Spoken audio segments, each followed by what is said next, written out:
Hello student, आप लोगों का स्वागत है CSN स्टडी 21 में। तो आप लोगों को तो कार्य तथा ऊर्जा पढ़ा रहे हैं। तो इसमें जितना भी है कक्षा 9 का सारा ऑब्जेक्टिव क्वेश्चन सॉल्व करेंगे। तो पहले पार्ट 1 एक वीडियो में तो बहुत बड़ा हो जाएगा, इसीलिए पार्ट 1 बना रहे। 15 को क्वेश्चन करेंगे आज, उसके बाद अगला वीडियो में सारे क्वेश्चन कर देंगे जितना भी हो सकेगा। तो देखते रहिए वीडियो को। तो क्या क्या होता है कार्य तथा ऊर्जा में, कितना बहुत सारे हैं ऑब्जेक्टिव क्वेश्चन। तो आज 15 को करेंगे। तो उससे पहले तो आप लोग को कार्य तथा ऊर्जा के बारे में बहुत कुछ पढ़ा दिए हैं, तो देख लीजिएगा। अभी तक नहीं देखे हैं तो वीडियो को, तभी समझ में आएगा, नहीं तो समझ में परेशानी होगा।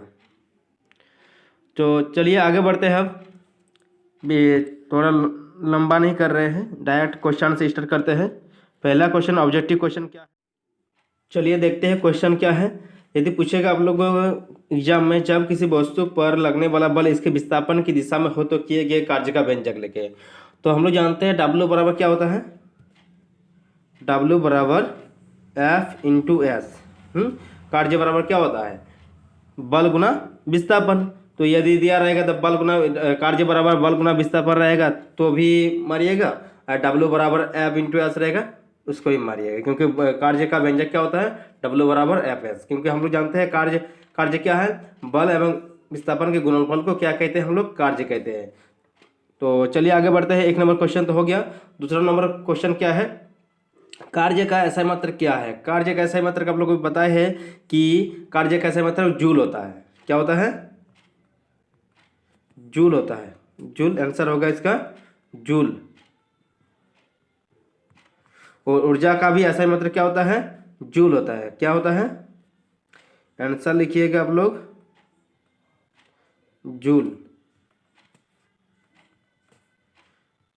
तो एग्जाम में यदि पूछा जाएगा कार्य और कार्य का ऐसा मात्रक पूछेगा तो जूल को सही कीजिएगा, जूल को टिक मारिएगा। और ऊर्जा का ऐसा मात्रक भी जूल होता है। तो आप लोग को पता चल गया कि जब कार्य का व्यंजक क्या होता है, W बराबर Fs, या क्या होता है कार्य बराबर बल गुना विस्थापन। और कार्य का ऐसा मात्रक जूल होता है और ऊर्जा का ऐसा मात्रक भी जूल होता है।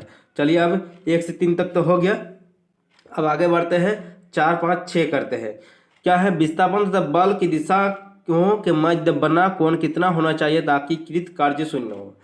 तो ख्याल रखिएगा 90 डिग्री होने से क्या होता है, जो कार्य किया जाता है वो शून्य माना जाता है। जब 90 डिग्री हो जाता है किसी कार्य का, 90 डिग्री यदि कोण बन गया तो क्या होता है, शून्य होता है। तो आप लोग ख्याल रखिएगा, इसका आंसर होगा। तो आप लोग क्लास में नहीं है, फिर भी यदि पूछ दिया तो इसीलिए निकाले हैं। 90 डिग्री का कोण बनने से क्या होता है, कृत कार्य शून्य होता है। ख्याल रखिएगा आप लोग। किसी वस्तु गति ऊर्जा के लिए व्यंजक लिखे। किसी वस्तु की गति ऊर्जा के लिए व्यंजक क्या होता है, गति ऊर्जा के बराबर क्या होता है, ½ mv उसका। गतिज ऊर्जा का व्यंजक क्या होता है, आंसर ½ गतिज ऊर्जा बराबर, हाँ एक मिनट, गतिज ऊर्जा बराबर क्या होता है, गतिज चला जा रहा है, गतिज ऊर्जा बराबर क्या होता है, ½ mv² होता है। तो आप लोग को पता चल गया गति ऊर्जा का व्यंजक क्या होता है, ½ mv उसका मतलब 1/2 mv² होता है। इसको ख्याल रखिएगा आप लोग।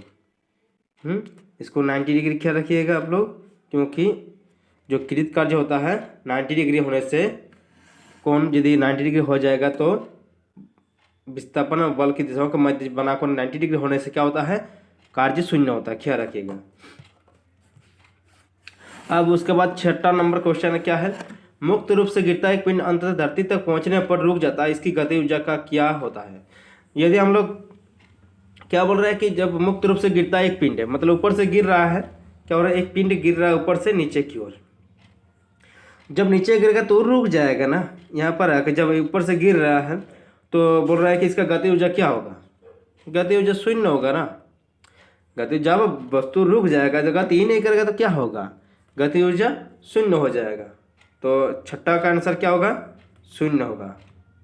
गतिज ऊर्जा शून्य होता है, हो जाता है। क्या यदि ऑप्शन में रहेगा मुक्त रूप से गिरता एक पिंड अंतर धरती तक पहुंचने पर रुक जाता है तो इसकी गतिज ऊर्जा का क्या होता है, तो ऑप्शन में दिया रहेगा शून्य, तो आप लोग शून्य को मारिएगा। ठीक, उसका आगे बढ़ते हैं। अब 7वां क्वेश्चन है, बांध बनाकर जलाशय में रोके पानी में कैसी ऊर्जा संचित होती है। बोल रहा है कि बांध, जब जो डैम रहता है ना, जो पानी जहाँ पर नदियों का पुल बना रोक जल बनाकर मतलब दीवार बनाकर रोका जाता है पानी को, तो उसको बांध कहते हैं। तो बांध, नदियों के पानी के जब दीवार बनाकर रोका जाता है उसको बांध कहते हैं। तो बांध में जब जलाशय में रोके पानी में कैसी ऊर्जा संचित होता है, जो बोल रहा है कि बांध बनाकर जलाशय में रोके पानी में कैसी ऊर्जा संचित होती है। तो ऑटोमेटिकली उसमें जब किसी चीज़ को हम लोग उसके स्थिति के कारण जो ऊर्जा उत्पन्न होती है उसे क्या कहते हैं, हम लोग स्थितिज ऊर्जा कहते हैं। क्या कहते हैं, तो 7 नंबर का आंसर क्या होगा, स्थितिज ऊर्जा। क्या स्थितिज ऊर्जा,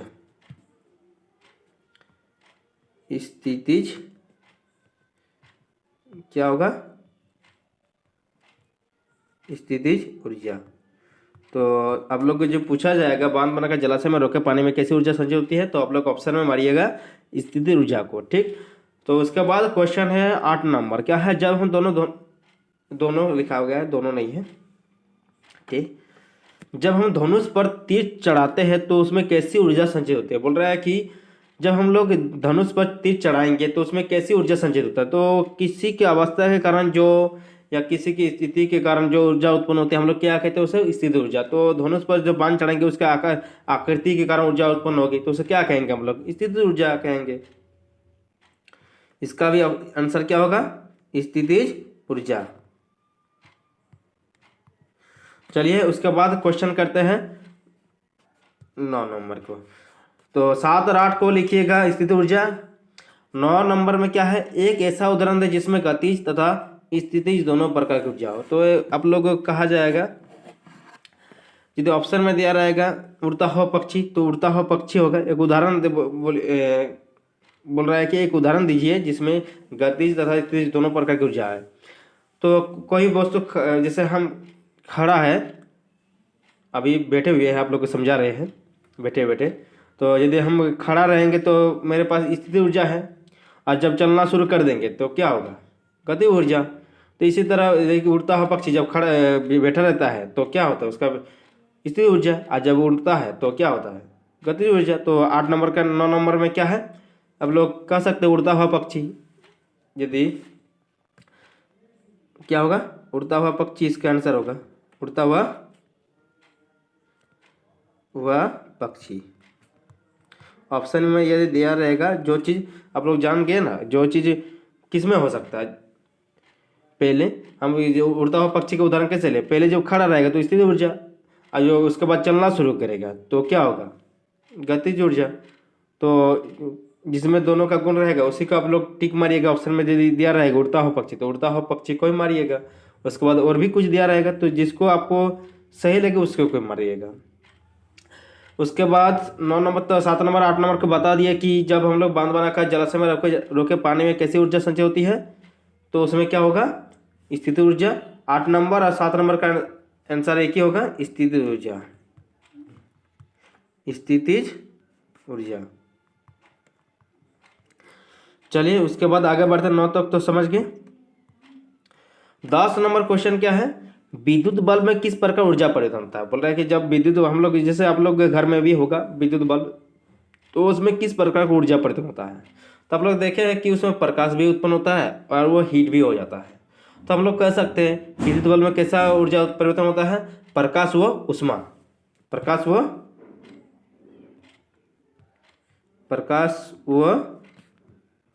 उष्मा। क्या होता है, प्रकाश व उष्मा। 10 नंबर का आंसर होगा, विद्युत बल्ब में किस प्रकार ऊर्जा परिवर्तन होता है, प्रकाश व उष्मा ऊर्जा में परिवर्तन होता है। तो दिया रहेगा यदि ऑप्शन में, तो प्रकाश व उष्मा ऊर्जा में परिवर्तन होता है। और भी कुछ दिया रहेगा लेकिन आपका आंसर सही होगा क्या, प्रकाश व उष्मा ऊर्जा में। तो आप लोग को पता ही है, जब विद्युतीय बल्ब क्या होता है, प्रकाश देता है, और जब जलता है तो कुछ समय बाद आपको छूना नहीं, लेकिन हीट भी पैदा करता है ना, देखे होंगे आप लोग। तो विद्युत बल्ब किस प्रकार ऊर्जा प्रदान करता है? प्रकाश व उष्मा ऊर्जा में। तो आपका ऑप्शन रहेगा यदि, तो आप लोग इसी को सही कीजिएगा, नहीं तो रॉन्ग आंसर आप लोग को जो बता रहे उसी को सही कीजिएगा, टिक मारिएगा।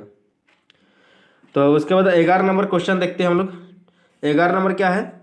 11 नंबर क्या है देखते हैं। 11 नंबर है, जब कोई वस्तु नीचे गिरती है तो ऊर्जा का किस प्रकार रूपांतरण होता है? कह रहा है कि जब हम लोग किसी चीज़ को हम लोग ऊपर से नीचे नीचे गिराते हैं तो कि ऊर्जा किस प्रकार रूपांतर होता है? किस ऊर्जा, तो किस में बदलेगा? किसी चीज़ को ऊपर से फेंक देंगे तो क्या? गतिज ऊर्जा में। तो इसका आंसर क्या होगा? 11 का स्थिति से, पहले तो स्थिति में था ना, किस में था? जब हम लोग किसी चीज़ को ऊपर से उठाने तो वो स्थिति में है क्या? जब किसी चीज वस्तु को हम लोग ऊपर ले जाएंगे नीचे से ऊपर तो क्या होगा? वो स्थिति ऊर्जा। जैसे छोड़ेंगे तो उसमें क्या होगा? कौन सी गुण पैदा हो जाएगा? गति करेगा ना, वो वस्तु ऊपर से गिरेगा तो गति करेगा, तो गतिज ऊर्जा स्थिति से गतिज ऊर्जा में रूपांतरित होगा। तो 11 नंबर का आंसर होगा स्थितिज से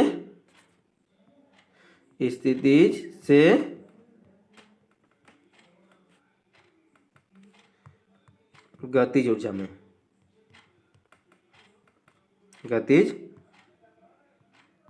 ऊर्जा में। तो स्थिति से किस में परिवर्तित होगा? स्थितिज ऊर्जा से गतिज ऊर्जा में परिवर्तन होगा। तो आप लोग का तो कहा जाएगा एग्जाम में, तो आप लोग स्थिति से गतिज मारिएगा, ना कि गतिज से स्थितिज। किसी चीज़ को हम लोग ऊपर ले जाएंगे, पहले किस में रहता है? ऊपर ले जाएंगे तो क्या किस में रहता है? जैसे ऊपर से छोड़ते हैं तो स्थिति में, स्थिति के कारण हो रहा है ना उत्पन्न। तो ऊपर ले जाने से किसी भी वस्तु को ऊपर ले जाएंगे तो क्या किस में होगा? वो स्थिति ऊर्जा उसके पास आ गया। जैसे छोड़ेंगे तो उसके पास से गतिज ऊर्जा, वो पिंड नीचे गिरेगा तो स्पीड में गिरेगा ना, तो गति के कारण जो ऊर्जा उत्पन्न होगी उसे क्या कहेंगे हम लोग? गतिज ऊर्जा कहेंगे। तो ना कि अब देखते हैं 12 नंबर देखिए, वो इसका विपरीत है। उसमें क्या 11 नंबर क्वेश्चन में हम लोग देख रहे थे स्थिति से क्या हो रहा था? स्थिति से क्या हो रहा था? गतिज ऊर्जा में, लेकिन इसमें अलग है। जब कोई मोटर गाड़ी पहाड़ी पर चढ़ती है तो ऊर्जा का किस प्रकार रूपांतर होता है? बोल रहा है कि जब 12 नंबर क्वेश्चन है, जब कोई मोटर गाड़ी पहाड़ी पर चढ़ती है तो ऊर्जा का किस प्रकार रूपांतर होता है? तो कहा गया है, तो जैसा कि हम लोग जान रहे हैं तो पहाड़ी जब चढ़ रहा है तो किस में? स्पीड में चढ़ रहा है, तो उसमें गति ऊर्जा, उसके गति कर रहा है तो गतिज ऊर्जा होगा। आज जब गति ऊपर से जो गति ऊर्जा जब रुकेगा तो क्या उसके पास स्थिति, पहाड़ ऐसा होता है ना, जैसे एक गाड़ी चल रहा है, मान ली एक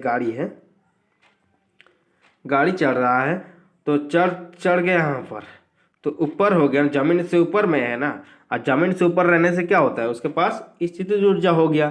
तो जान गए हम लोग। तो पहाड़ी पर चढ़ रहा है तो किस में चढ़ रहा है? पहाड़ है, मान लिए इसको पहाड़ मान लिए, ये पहाड़ है। गाड़ी हम लोग का यहाँ पर है, क्या है? गाड़ी हम लोग यह है। तो यहाँ से जब चढ़ेगा ऊपर, जब पहाड़ के ऊपर चढ़ेगा तो स्पीड में चढ़, गतिज है वो, गति के कारण नहीं चढ़ रहा है ना। ऊपर जैसे ले जाएगा, जब भी कोई वस्तु ऊपर जाता है तो उसके पास क्या कौन सी ऊर्जा आ जाती है? स्थिति ऊर्जा। आज स्थिति ऊर्जा, गतिज से स्थिति ऊर्जा जा रहा है। इसमें क्या हो रहा है? 12 नंबर के आंसर में क्या होगा? गतिज से क्या हो रहा है? गतिज से स्थितिज की ओर, स्थितिज ऊर्जा। तो ठीक, अब लोग को समझ में आ गया 12 नंबर के आंसर भी। नहीं समझ में आएगा तो आप लोग बोलिएगा कमेंट बॉक्स में, फिर से समझा दिया जाएगा। यदि उसके बाद 13 नंबर क्वेश्चन करते हैं, ये बहुत इंपॉर्टेंट क्वेश्चन है, आप लोग याद रखिएगा, इसको बनाना भी सिखा देंगे। तो 13 नंबर क्वेश्चन क्या है पढ़ते हैं, चलिए। यदि वेग दोगुना कर दिया जाएगा, यदि किसी वस्तु का वेग बोल रहा है कि दोगुना कर देंगे तो तब गति ऊर्जा कितनी होगी? बोल रहा है कि गति ऊर्जा क्या होगा? तो हम लोग जानते हैं कि ई बराबर काइनेटिक एनर्जी क्या होता है? काइनेटिक एनर्जी क्या होता है? काइनेटिक एनर्जी क्या होता है, काइनेटिक एनर्जी बराबर क्या होता है, half m v square, half m v square होता है कि नहीं। जैसे हाफ एम बी स्क्वायर होता है तो क्या बोल रहा है कि हाफ एम भी मतलब बेग को 2 गुना, तो 2 गुना बेग को करेंगे तो क्या होगा, उसका 2 गुना 4 क्या होगा, 4 हाफ एम भी स्क्वायर आ जाएगा, मतलब 4 गुना हो जाएगा। यदि किसी वस्तु का बेग 2 गुना करने से उसका गति ऊर्जा क्या हो जाएगा, 4 गुना हो जाएगा। तो इसका आंसर होगा क्या, 13 नंबर का, 13 नंबर का आंसर होगा 4 गुना। ठीक, ख्याल रखिएगा, यदि किसी वस्तु का हम लोग 2 गुना करेंगे तो क्या हो जाएगा, 4 गुना हो जाएगा। कितना गुना, 4 गुना हो जाएगा। और 13 नंबर का हो गया, समझ में आ गया कि कैसे बनाए। किसी गतिशील पिंड का वेग आधा करने से क्या होगा, उसका 1/4 हो जाएगा। इसको भी उसी तरह से बनाइएगा, क्या होगा, 1/2 एम भी की जगह पर 1/2 बी स्क्वायर का होल स्क्वायर होगा। तो जैसे ही इसको सॉल्व करेंगे क्या होगा, 1/4 एम 1/2 1/4 मतलब 1/4 हो जाएगा, मतलब 1/4 मतलब चौथाई क्या होगा, इसका आंसर चौथाई होगा। इतना तो लिख नहीं पा रहे मोबाइल में,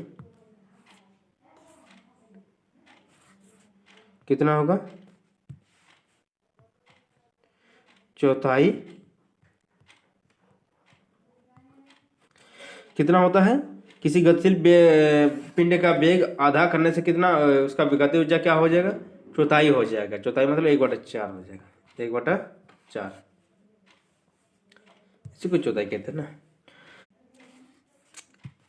15 नंबर क्वेश्चन क्या है कि किसी वस्तु का वेग 3 गुना करने पर गति ऊर्जा क्या होगा। बोल रहा है कि किसी वस्तु का हम लोग 3 गुना, किसी वस्तु का वेग को हम लोग 3 गुना करेंगे तो उसका वेग कितना होगा। तो 13 नंबर में क्वेश्चन में हम लोग देखें कि जैसे 1/2 एम भी स्क्वायर के जगह पर क्या रख दिए थे, 1/2 एम 3 वेग को 3 गुना करेंगे तो कितना आएगा, तो 9 गुना आ जाएगा, 9 गुना 1/2 एम बी स्क्वायर होगा, यानी 9 गुना हो रहा है, यानी 9 गुना हो रहा है ना। इधर 9 गुना 1/2 एम बी स्क्वायर होगा, 9 गुना क्या आएगा, 9 गुना 1/2 एम भी स्क्वायर होगा।